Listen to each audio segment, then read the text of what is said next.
According to the punishment given to the princess, she began to stay locked in a room.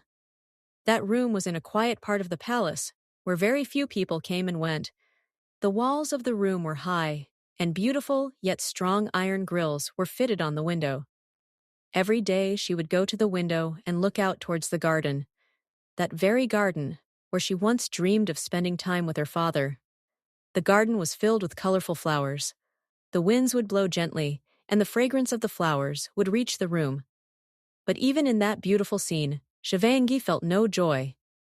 There she often saw Priya, who would bring the king to the garden with her. Sometimes they would sit together and have tea. Sometimes they would talk while strolling. And sometimes Priya would make the king smile with her jokes and laughter. Seeing all this broke Shivangi's heart.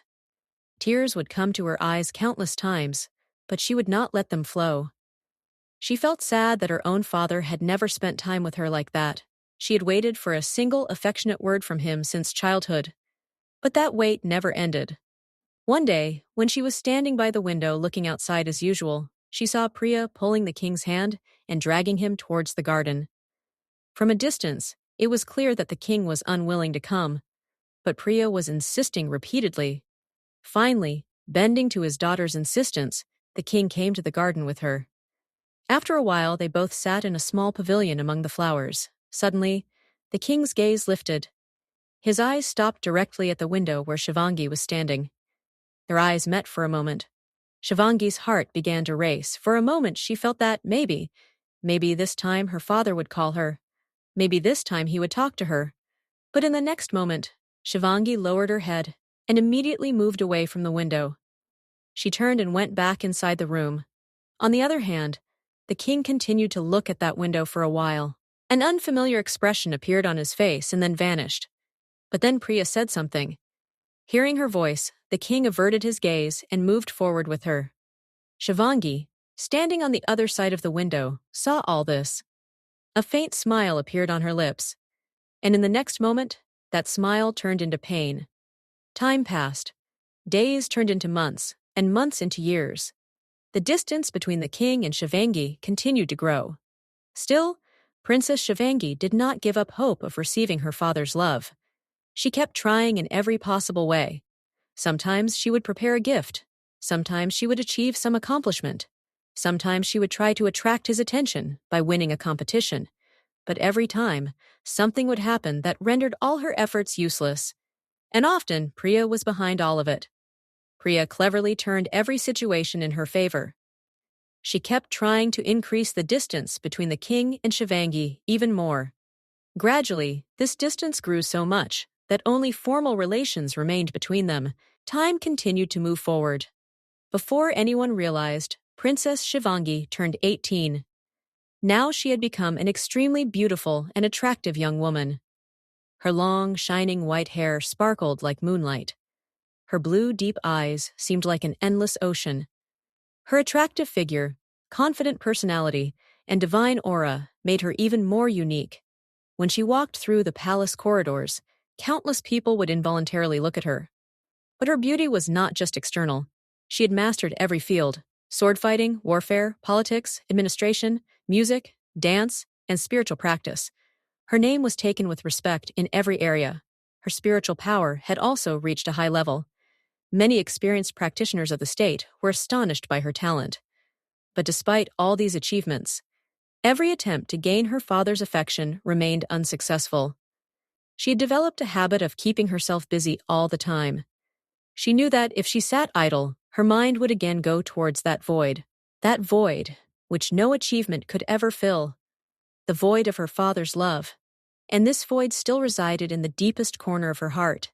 On the other hand, Princess Priya had also grown up. Her red eyes and golden hair made her extremely beautiful.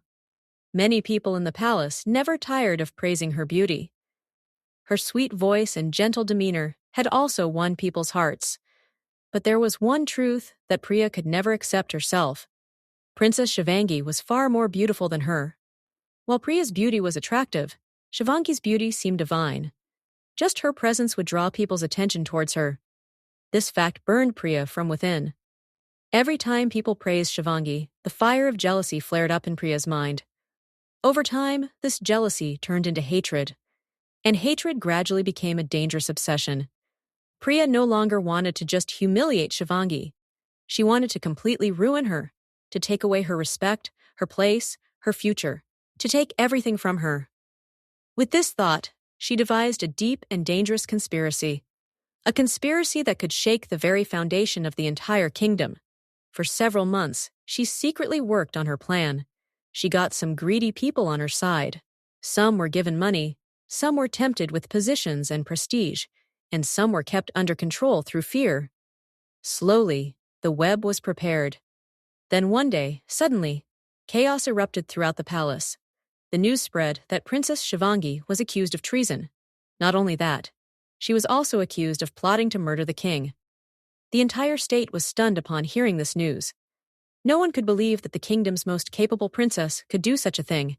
But soon, one after another, evidence began to surface.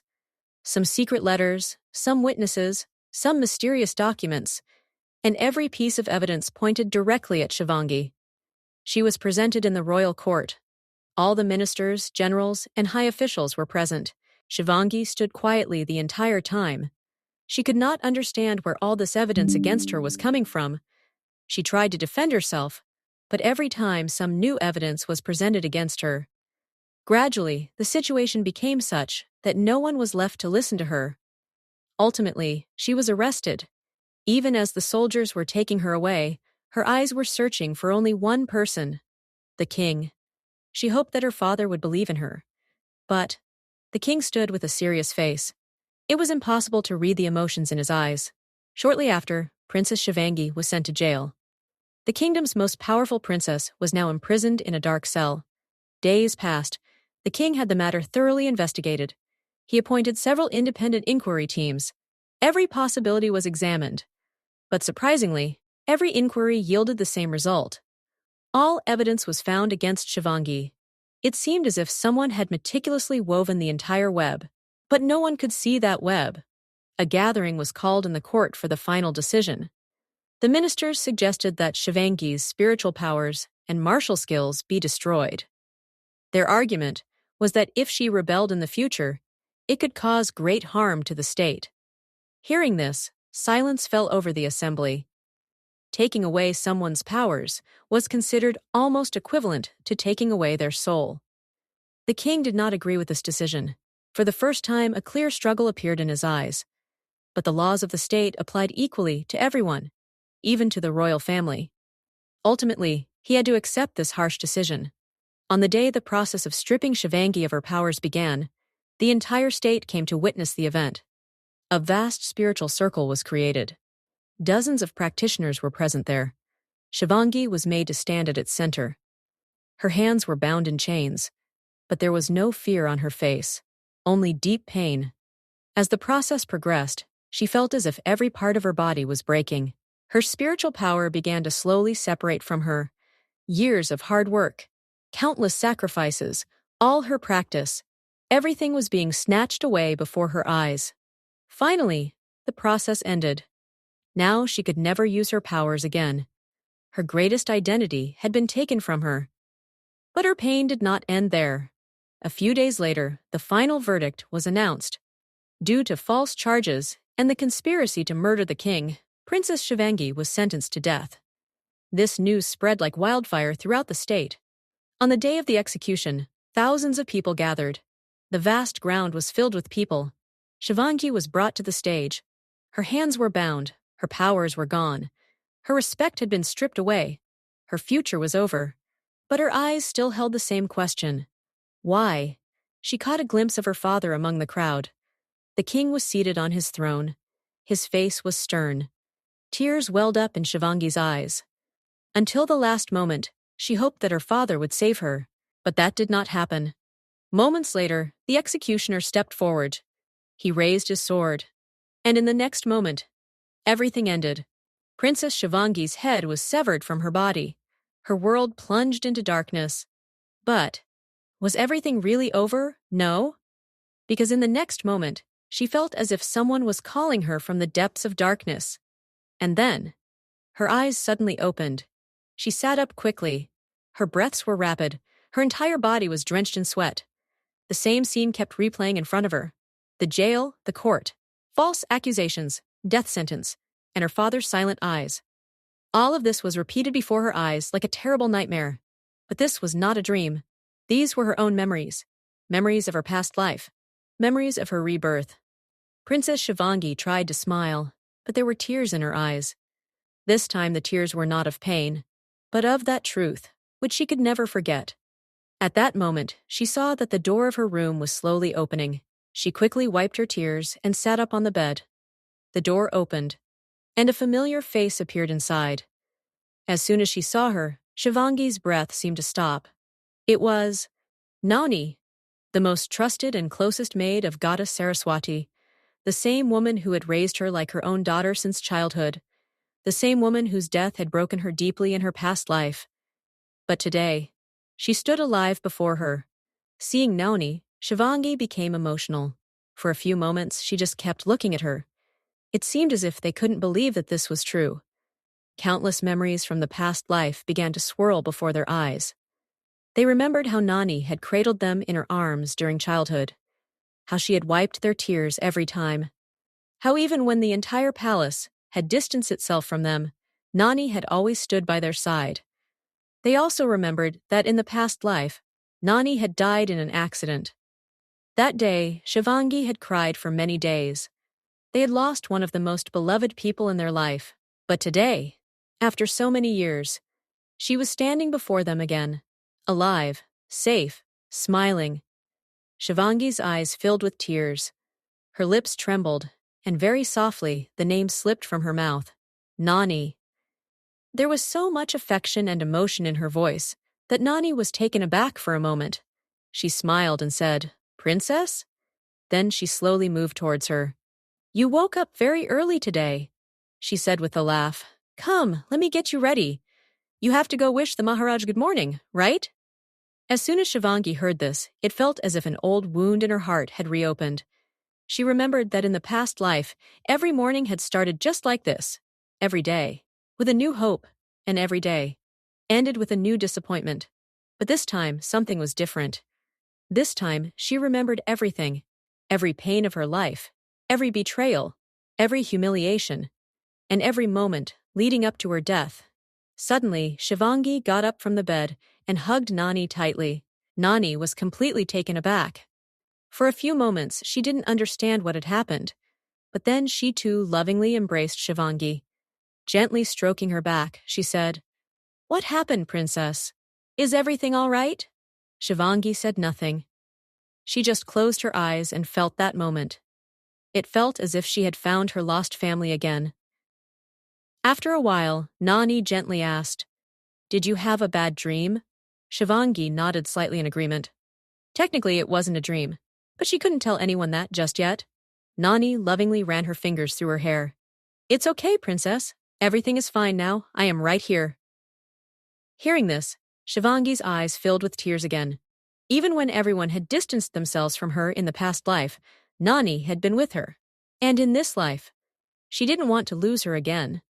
Nani began to engage her in conversation to lighten her mood. Slowly, Shivangi began to return to normal. After a while, Nani smiled and said, "Princess, now hurry up and get ready. You have to go to your father, too." Hearing this, Shivangi's expression changed. A chill descended in her eyes for a moment. The same scene replayed in her mind. The court, false accusations, death penalty, and her father's silent face. She clenched her fists, her nails dug into her palms. But in the next moment, she calmed herself. She was no longer the old Shivangi. She would not make decisions based on emotions anymore. She said softly, "Nani, we won't go today." Nani looked at her in surprise. "What do you mean?" Shivangi replied in a calm voice. "We have decided that we will not wish the Maharaj good morning today." Silence fell in the room for a few moments. Nani couldn't believe her ears. Not a single day had passed from childhood until now, when Shivangi hadn't gone to say good morning to her father. Many times the Maharaj had ignored her. Many times he hadn't even spoken to her properly. But Shivangi had never stopped. So why this sudden change today?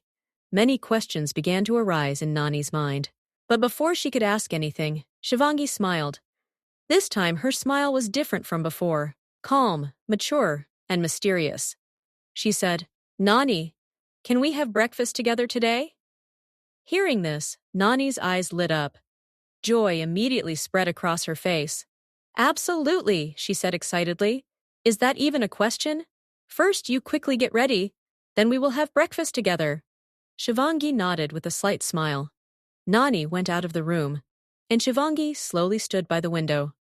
The morning sun had risen. Golden rays were spreading across the entire palace. In the past life, she would prepare to go to her father at this time. But today, everything had changed. She looked at her reflection in the window glass. Now she understood what the biggest mistake of her past life had been. She had spent her entire life seeking love from others, and in return, she had only received pain. This time it would be different.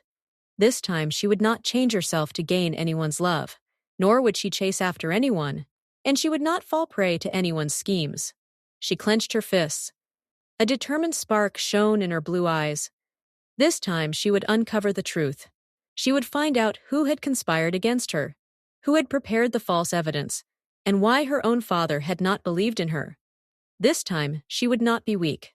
This time she would write her own destiny, and those who had caused her ruin in the past life would not find success so easily this time. A slight smile appeared on Shivangi's lips. Her heart was now filled with a new resolve. The resolve to complete the unfinished truth of her past life. The resolve to bring forth the truth of the injustice done to her. And most importantly, the resolve to never let herself break again. But was this really just a rebirth? Or was there a deeper secret hidden behind it? Was it a game of fate? Or a plan of some unknown power? Why did Shivangi decide to distance herself from her father? Did she only want to save herself? Or was she already working on a bigger plan? Was this a new beginning? Or the second chapter of the unfinished story of her past life? And most importantly, when Priya finds out that Shivangi is no longer the same, what will her next move be? To find out, read the next chapter.